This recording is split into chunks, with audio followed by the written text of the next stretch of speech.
Bonjour à toutes et à tous, bienvenue dans l'École du Futur, je suis ravie de vous retrouver. Au programme de cette émission, on commence comme toujours avec notre focus professeur de physique. Il a choisi de sortir les sciences des amphithéâtres et pour ce faire, Julien Bobrov marie expertise et talent de vulgarisateur sur les réseaux avec son approche claire et ludique. Il donne envie à tous de se réapproprier les sciences, il est notre influenceur du jour. Et puis quand elle est sur ce plateau, c'est qu'elle a forcément une idée derrière la tech. Jeanne Dreyfus, bonjour. Bonjour Lisa. De quoi est-ce que vous nous parlez aujourd'hui? Je vais vous parler d'app de rencontre et plus précisément de Tinder. Alors on va soulever son capot et regarder un peu ce qui s'y cache. Quant à notre sujet du jour, direction la Guadeloupe à la rencontre d'un enseignant qui a décidé de mettre l'intelligence artificielle au service de l'éducation. Son projet s'appelle EducIA. C'est une initiative associative qui propose des outils concrets pour créer des exercices, des fiches de révision et autres outils pédagogiques. On en parle avec notre invité Frédéric Edmond. Bonjour. Bonjour. Vous êtes enseignant et président de l'association EducIA. On découvre tout ça ensemble dans un instant, mais d'abord place au focus.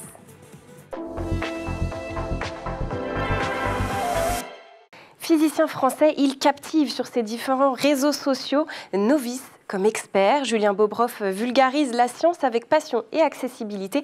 Entre rigueur et humour, il fait des concepts scientifiques complexes, du contenu divertissant. Il est notre influenceur du jour, signé Dylan Colère. Bonjour, aujourd'hui je vous raconte l'expérience la plus incroyable qui a été faite dans l'espace. Bonjour, aujourd'hui je vais vous montrer le liquide le plus incroyable que vous ayez jamais vu. Bonjour, je vais vous montrer l'objet le plus rond au monde. Bonjour, aujourd'hui 2 solutions géniales pour ne plus jamais renverser votre café quand vous marchez. Dans le paysage scientifique français, un nom émerge, celui de Julien Bobrov. Physicien de renom et vulgarisateur passionné, il s'est fait connaître grâce à ses vidéos percutantes sur TikTok où il rend la physique accessible à tous. Le natif de Suresnes, professeur à l'université Paris-Saclay, se veut spécialiste de la supraconductivité et de la physique quantique. En 2013, il fonde la Physique Autrement, une initiative qui vise à réinventer la communication scientifique. Avec son équipe, il explore des méthodes innovantes pour captiver un public souvent éloigné des sciences. Sur TikTok, Bobrov a su tirer parti de la plateforme pour partager sa passion. Qui aurait cru que parler de phénomènes comme le magnétisme ou la mécanique quantique pouvait susciter tant d'intérêt? Grâce à des démonstrations ludiques et des explications claires, il parvient à toucher un large public, allant d'étudiants aux simples curieux de tous âges. Pourquoi est-ce qu'il y a de la lévitation? L'onde se met à tourbillonner, vous la voyez pas mais elle tourbillonne, et en tourbillonnant, qu'est-ce qu'elle fait? C'est des électrons qui tourbillonnent et ça fait un champ magnétique. Et donc elle tourbillonne pour repousser l'élément. Donc là, je peux dire que j'ai une manifestation à l'œil nu de la physique quantique en direct. Mais Julien Bobrov ne se limite pas aux réseaux sociaux. Il est également l'auteur de plusieurs ouvrages. Dans ses écrits, il aborde des sujets fascinants tels que les températures extrêmes ou les propriétés étonnantes des matériaux. Selon ses dires, la science n'est pas seulement une accumulation de connaissances, c'est une aventure humaine qui nous pousse à explorer les mystères de l'univers. Cette approche humaniste lui permet d'engager un dialogue avec son public et même de susciter des vocations. Sa capacité à rendre la physique vivante et pertinente est sans doute ce qui fait de lui une figure incontournable dans le domaine de la vulgarisation scientifique. Julien Bobrov est de ceux qui s'engagent à rendre leur discipline accessible et passionnante, et si vous n'avez pas encore découvert son univers, c'est le moment idéal pour s'y plonger sans attendre. Un accès facilité au monde scientifique à portée de quelques clics. Les enseignants manquent de temps, c'est un fait. Et face à ce constat, de nombreux outils d'intelligence artificielle émergent pour les épauler. On en présente justement régulièrement dans cette émission. Et aujourd'hui, nous nous intéressons à une initiative venue du terrain extrêmement complète, mais surtout basée sur une IA française. Allez, on lance le jingle. Et pour m'accompagner aujourd'hui, Frédéric Edmond, président de l'association EducIA. Merci beaucoup d'être avec nous. Alors Frédéric, vous êtes enseignant en Guadeloupe et président donc, de cette association EducIA. Alors peut-être qu'on peut commencer par présenter quelle est cette association à nos téléspectateurs. Bien, en fait, comme vous avez dit, je suis enseignant en Guadeloupe et j'ai commencé à développer quelques outils de moi-même à partir de certaines intelligences artificielles génératives qu'on connaît aujourd'hui. Et au départ, c'était vraiment pour, on va dire, s'amuser, découvrir. Et puis petit à petit, j'ai trouvé un intérêt dans mon métier. Plusieurs collègues ont trouvé un intérêt également. Donc petit à petit, ça a grandi. Et puis j'ai décidé de fonder une association voilà, pour pouvoir déployer la plateforme, les outils le plus possible. Parce que oui, c'est né en Guadeloupe, mais nous sommes en France et en fait, j'aimerais que tous les professeurs de France, voire dans le monde entier, hein, dans toute la francophonie, pardon, puissent utiliser ces outils qui semblent intéressants au dire de certains collègues qui l'ont essayé. Alors Edukia, c'est une initiative associative, on le disait. Pourquoi avoir choisi de conserver ce format plutôt qu'une start-up classique pour lancer vos outils? Oui, parce qu'en fait, je suis déjà enseignant, donc fonctionnaire, et ouvrir une entreprise à côté me semblait plus complexe, des charges à payer, etc. Donc j'étais vraiment dans une logique de développer mes outils de manière sereine, j'ai envie de dire. Et puis avec l'association, la personne morale de l'association, j'ai accès à des subventions plus facilement pour pouvoir améliorer les outils, aller plus loin. Donc voilà pourquoi j'ai choisi ce format d'association. Alors, je vous propose de rentrer un petit peu dans le détail des outils que vous proposez avec Edukia. Le premier outil, c'est le générateur d'exercices pédagogiques. En quelques mots, comment est-ce qu'il fonctionne? Eh bien, c'est assez simple. Vous sélectionnez un niveau que vous souhaitez, donc CP, CE1. Donc, ça va de la très petite section jusqu'à la terminale. J'ai voulu être le plus large possible pour que tous les enseignants puissent l'utiliser, puisque c'est ça qui est prévu. Donc, vous choisissez un niveau, ensuite une matière, une discipline, donc français, maths, histoire, etc. Et ensuite, vous choisissez le sujet sur lequel vous voulez des exercices. Donc, ça peut être mathématiques, par exemple, au CM1, les fractions. Et ensuite, vous cliquez sur Générer, et là, il va chercher dans la base de données que j'ai mise en place, que j'ai mis du temps à mettre en place, qui n'est pas terminée d'ailleurs, qui doit encore s'améliorer. Donc, il va chercher dans cette base de données qui comprend les programmes, les différents documents d'accompagnement, etc. Puis l'IA, en fait, va retrouver tout ça, va le synthétiser et va produire, en fait, des exercices à partir de tous ces documents, à partir de ces références, de ces référentiels. Alors, vous avez abordé un point important, ce sont les données sur lesquelles s'entraîne cette IA et sur lesquelles elle va aller chercher les réponses, puisque l'un des grands enjeux des IA utilisés dans le domaine de l'éducation, c'est bien évidemment la fiabilité des réponses. C'est comme ça que vous vous assurez finalement que toutes vos réponses soient fiables. Vous n'avez pas d'autres sources sur lesquelles les IA peuvent s'entraîner pour donner des réponses?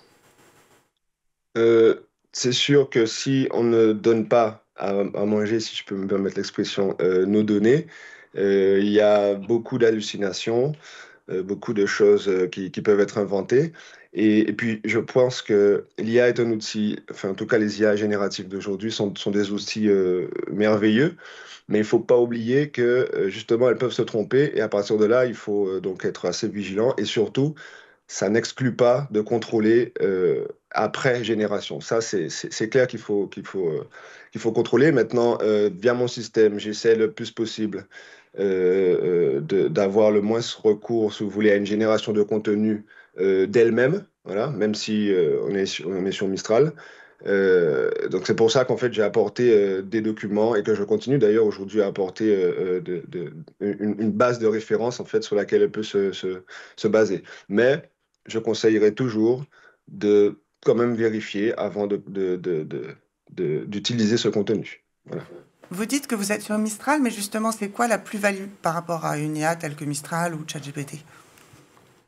En fait, j'ai décidé il y a peu de faire un changement parce que c'est vrai que jusqu'à présent, j'utilisais surtout OpenAI, donc ChatGPT. Mais comme nous sommes en France et que le concept de souveraineté numérique me plaît et me parle, et donc j'ai décidé en fait de passer donc par une génération française pour soutenir déjà la France à à ce niveau. Et en plus, c'est très intéressant en fait. J'aime de plus en plus travailler avec.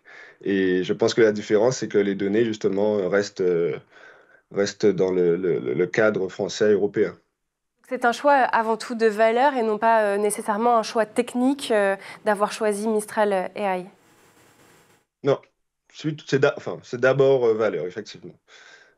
Technique, non, pas forcément. Je pense que maintenant, à l'heure d'aujourd'hui, C'est une course en fait entre toutes les IA génératives.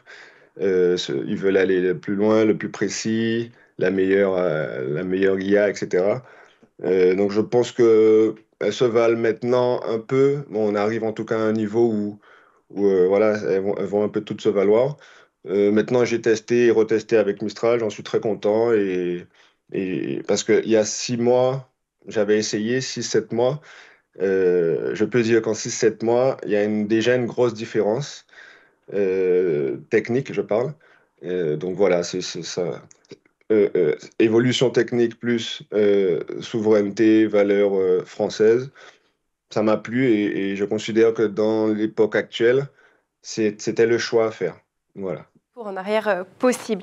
Le deuxième outil que j'aimerais que l'on aborde, ce sont les fiches de révision bac et post-bac. Ça, c'est un outil à disposition exclusivement des enseignants, mais ou peut-être aussi des élèves. Est-ce que les élèves peuvent générer leurs propres fiches?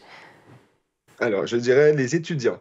Je sais pas, j'aime bien, je préfère ce terme parce que c'est vrai que je ne m'aventure pas. J'ai décidé, en tout cas pour le moment, de ne pas mettre directement en contact l'IA avec les élèves parce que je considère que le cadre il n'est pas encore totalement clair. On a beaucoup de craintes à ce sujet dès qu'on fait rentrer les élèves. Voilà, donc j'ai préféré me concentrer, moi, sur les enseignants.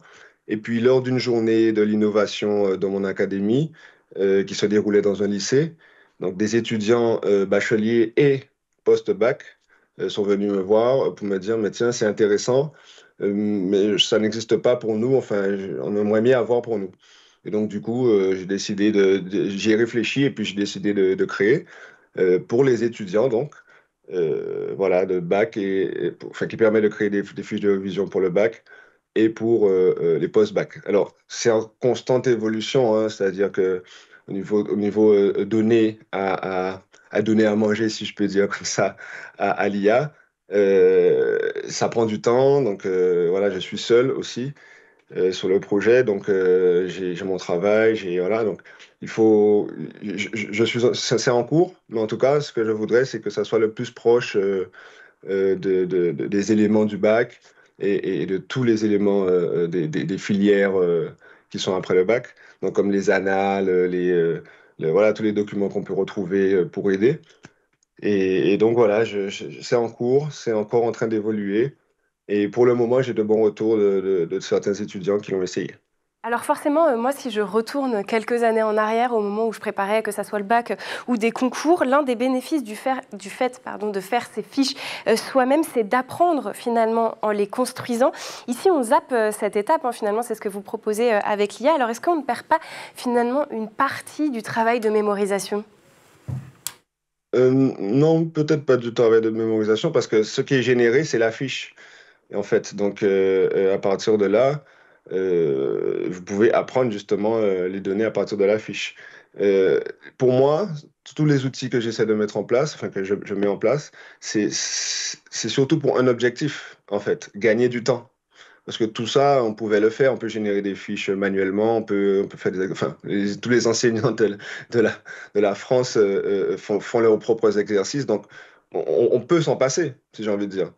Sauf que ça fait gagner du temps, énormément de temps, et c'est sur ça que je pense que c'est l'objectif numéro un, et c'est pour ça que les gens l'utilisent, à mon avis. Bon, il est déjà temps de prendre une petite pause dans nos discussions. On va bien évidemment continuer à parler des différents outils proposés par Edukia. Mais d'abord, cap sur la planète tech.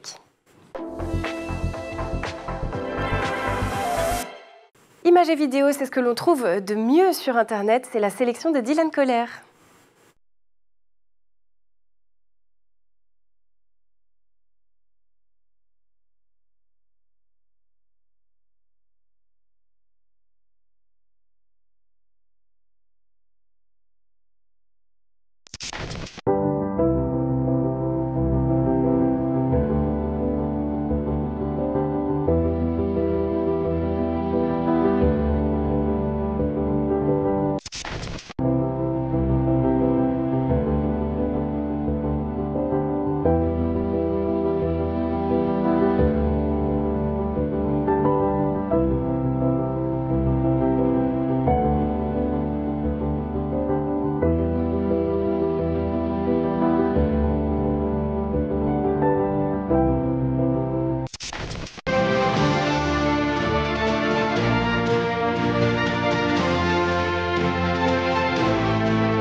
Si vous nous rejoignez sur l'École du futur, on parle aujourd'hui d'intelligence artificielle au service de l'éducation. C'est avec Frédéric Edmond, enseignant et président de l'association Edukia. On va poursuivre nos échanges, bien entendu, mais d'abord, vous le savez, c'est l'heure de la chronique de Jeanne Dreyfus qui a une idée derrière la tech.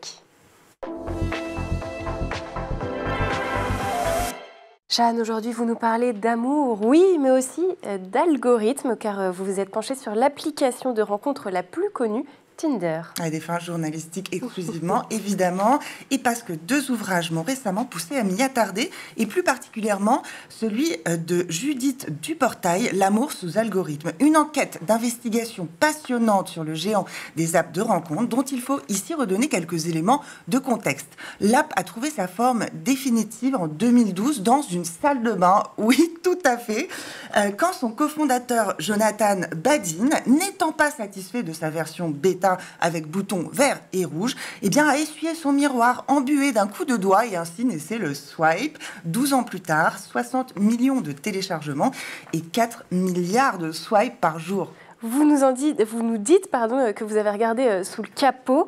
Alors, qu'est-ce que vous y avez trouvé? Alors déjà que l'application fonctionne comme une véritable agence de renseignement. On le sait, elle fonctionne sur des profils avec des photos qu'on peut glisser à droite pour dire « tu me plais », à gauche pour « c'est mort ». Ce qu'on sait moins, c'est que ces profils n'arrivent pas au hasard. En réalité, sur Tinder, on a tous un indice de désirabilité, autrement dit un score secret qui nous permet d'avoir les beaux gosses ou pas.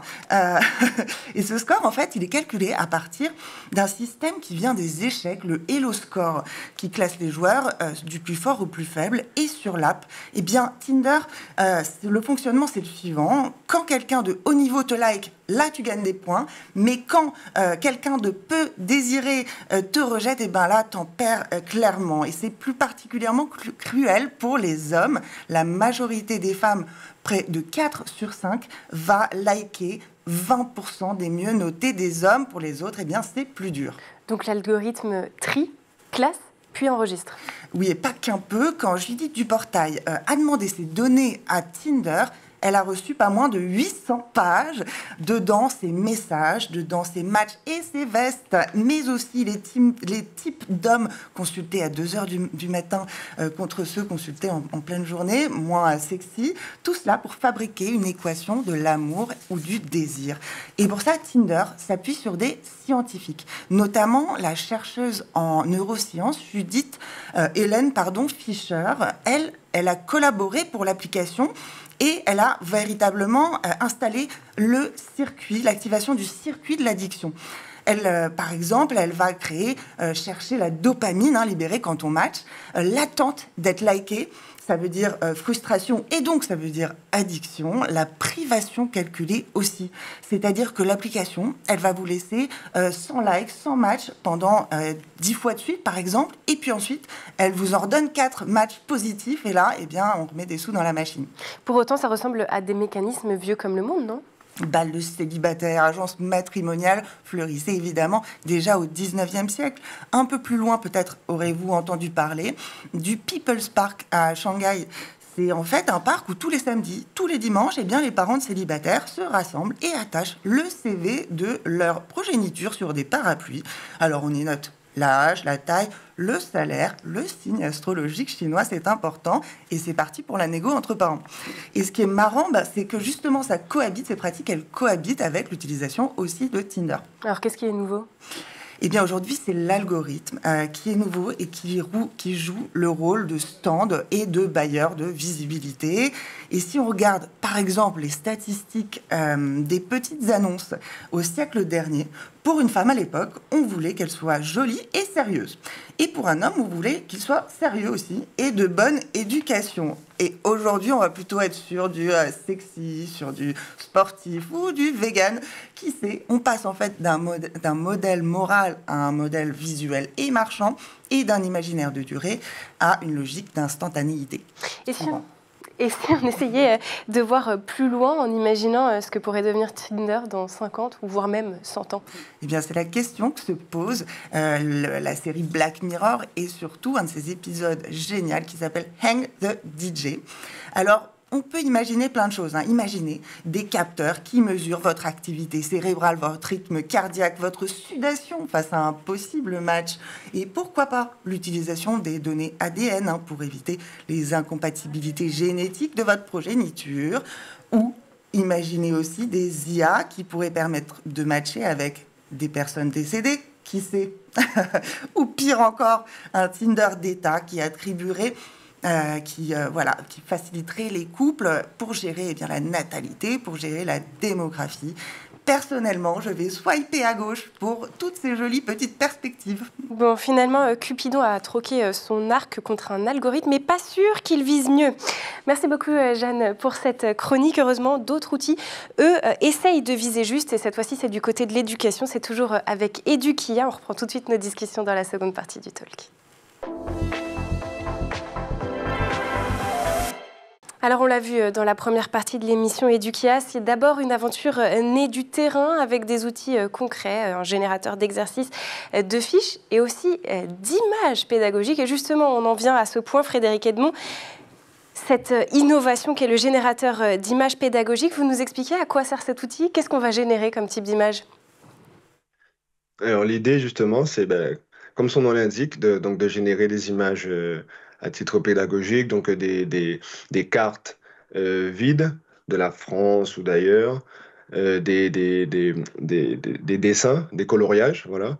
Donc tout ce qui est un peu pédagogique. Alors pour le moment, les intelligences artificielles ont quand même un peu de mal avec les images. Voilà. Pour le moment, moi je dis bien pour le moment, je pense que dans un an, voire moins, ça sera encore mieux. Mais pour des dessins, coloriage magique par exemple, en CP, voilà, pour des choses assez, pas simples, mais voilà, pas trop complexes en tout cas, les images générées sont quand même intéressantes. Et donc l'idée, c'est de générer soi-même des documents qui n'existent pas sur Internet, ou en tout cas qui se rapprochent peut-être, mais qui n'existent pas. Et l'idée, c'est de coller au maximum, en fait, avec ce que vous voulez. Voilà. Donc, toujours par niveau, discipline et le sujet que vous voulez traiter. Justement, la question qui se pose forcément, c'est, vous estimiez qu'en fait, il n'y avait pas assez de ressources en ligne en termes d'images aujourd'hui pour répondre à la demande des enseignants? Non, mais j'estime que la création, c'est quand même quelque chose d'assez intéressant. Dans un contexte de liberté pédagogique que nous avons, nous, fonctionner en tant qu'enseignants, je trouve intéressant de pouvoir générer soi-même pour coller au plus près de ce qu'on veut. Parce qu'il y a des choses qui existent sur Internet, bien sûr, mais c'est pas tout le temps qu'on trouve exactement ce qu'on veut. Donc c'était ça l'idée derrière. Maintenant, ça continuera à s'améliorer et je rêve qu'un jour, vraiment, que vous ayez en fait l'image clairement attendue qui est sortie de votre tête et qui est transposable directement au niveau de vos élèves. Vous proposez également comme outil un annuaire des ressources d'IA. Qu'est-ce qu'on va y trouver dans cet annuaire? C'est un outil assez simple. J'ai eu l'idée un soir, voilà, comme ça, et je me suis dit, parce que j'ai mon générateur d'exercices qui fonctionne dans un sens, et je me suis dit que ça pourrait être intéressant finalement de partir de ce qui existe déjà, comme on disait sur les images, sur le net. Et en fait, à partir de ça, donc déjà faire un premier tri grâce à l'IA, voilà, etc. Et ensuite, ce qui me semblait intéressant, c'est qu'à partir de ces documents trouvés sur Internet, qu'on puisse faire un résumé rapide pour savoir si ça nous intéresse ou pas, mais surtout des séquences, des progressions, des séances, voilà, d'enseignement, je veux dire. Donc, directement utilisable finalement en classe avec d'exercices, type d'activité, matériel, durée, enfin voilà, tout ce qu'il faudrait en fait pour pouvoir créer la séance directement à partir de ce qui existe déjà sur Internet. Voilà, il m'a semblé intéressant d'avoir un outil qui fait l'inverse et pour le moment, il est assez bien utilisé, je vois, donc j'avais peut-être raison. Bon, ces outils, on le voit, forment un véritable écosystème. Il y en a d'autres que malheureusement on n'a pas le temps d'aborder puisque l'émission est trop courte. On aimerait bien rentrer dans le détail de tous vos outils, mais ça sera pour une prochaine fois. Mais alors forcément, On se demande quel est le prix pour accéder à cet ensemble d'outils. Comment est-ce que ça fonctionne? Est-ce que c'est un système d'abonnement? Alors pour le moment, j'ai choisi de laisser gratuit pendant... Vous avez droit à 3 générations de contenu en fait par jour, gratuitement. Et ensuite, vous pouvez payer un abonnement de 9,99 € par mois qui aide à soutenir en fait le site, puisque il y a l'hébergement, enfin, il y a plein de choses techniques à payer. Et voilà, si ça sert.